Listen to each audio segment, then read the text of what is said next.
I occasionally think how quickly our differences worldwide would vanish if we were facing an alien threat from outside this world.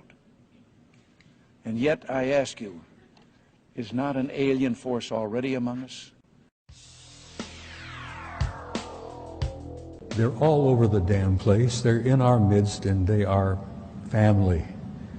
We're related to them because they were the ones that had a hand in establishing us as a hybrid race 100,000 years ago.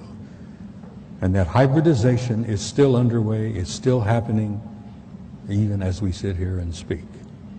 It hasn't stopped. It's underway. They have different agendas. Some of them are nice folks, and some of them are not. As I said, they have different agendas, but they're all around. The one in the upper left-hand corner there is another self-luminous object that moves all over the place. That object is over 2,000 miles long. It is an artificially constructed object, over 2,000 miles long. It's about 500 miles in diameter. Can you imagine a technology and a society that can build an object 2,000 miles long for 500 miles in diameter? Oh, this is an object that flew up and knocked the Soviet satellite out of orbit some years ago. The Soviets sent up a damn first-rate satellite. No one believed me, even from those few people that I was able to share this experience with, that this is true. But luckily, with the development of the ufology and many great people out there that are doing the research and providing the video evidence. So as you can see, this is on infrared. That is why his black and white is from STS-63. 63, sorry, and they are trying to locate the Mir space station. They cannot locate the Mir space station because more than 100 objects are appearing and disappearing from the radar. Those are the same type of craft that I observed on the asteroid belt between Mars and Jupiter. And those are those balls of light that I was observing in those times, as you can see clearly, creating intelligent formation. And they wanted to take pictures of one of the moons. They wanted to take pictures of Phobos, one of the two moons of Mars. And while they were taking pictures, this object comes up from the surface of Mars, bumps the Soviet Phobos satellite, knocks it out of orbit, and it crashes. Next picture, please. What you see there is a picture of Phobos, the moon, and I mean artificial moon of Mars, and below it you see an object that the Soviets said measured roughly 15 kilometers in length. An artificial object near Phobos, the moon, 15 kilometers in length. Next picture, please. That's the moon, 12 miles in diameter. The Soviets planned to land on it. Well, someone else said, no, you're not going to do that. But that is a picture of Phobos, which they've all concluded is an artificial satellite.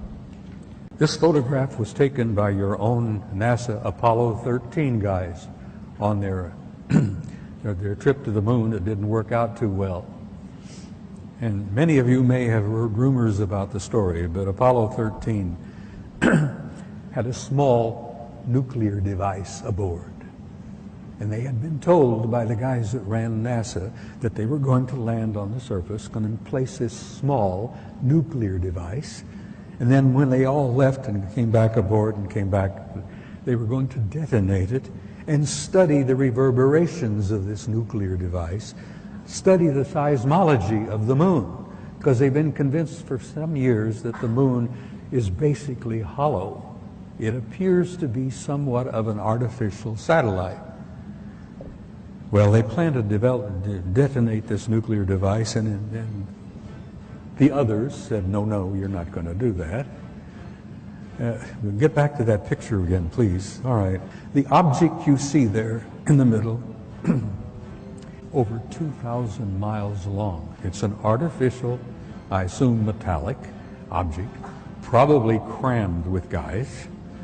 And that object followed our Apollo 13 all the way to the moon, around and back. Now, whether they were trying to make sure the Apollo 13 guys got home safely or what, whether they were the ones responsible for Apollo 13's little accident, which kept them from landing on the moon and placing that nuclear device, who knows? We may find out someday. But here you have an artificial object in orbit. Now, I've spent some time aboard aircraft carriers with my kid. We have carriers with 5,000 men in the crew, 1,000 feet long, 150 aircraft, you know, there's snack bars, dining rooms, accommodations, this and that. Can you imagine the accommodations on an object over 2,000 miles long? Next slide. It's the second photograph. Same objects, but a second photo in the sequence. That's the Big Mother, and I use that, no pun intended.